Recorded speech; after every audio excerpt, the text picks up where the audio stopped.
Dokter sekaligus pemilik klinik kecantikan Richard Lee kembali menjalani pemeriksaan di Polda Metro Jaya dalam kasus dugaan pelanggaran Undang-Undang Perlindungan Konsumen dan Undang-Undang Kesehatan. Richard Lee tiba di Polda Metro Jaya didampingi kuasa hukumnya, Jeffrey Simatupang.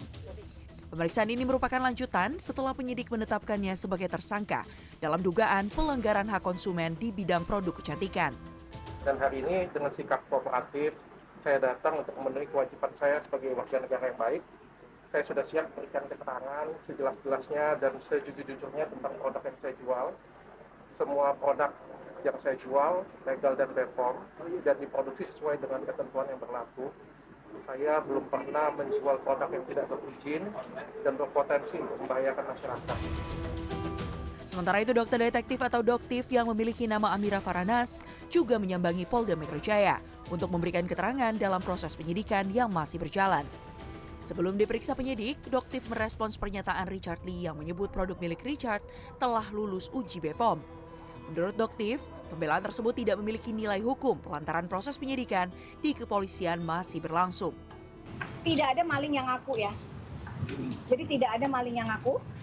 Jadi biarkan kita serahkan kepada penyidik. Penyidik Polda Metro Jaya terutama Krimsus Tegak Lurus Merah Putih.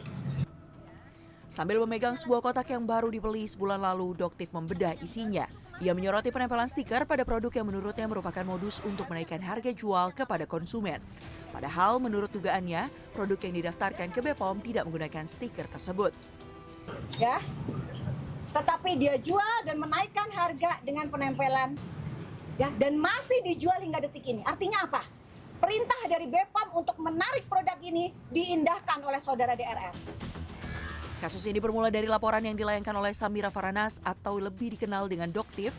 Doktif melaporkan Richard Lee atas dugaan penipuan konsumen dan pelanggaran izin edar.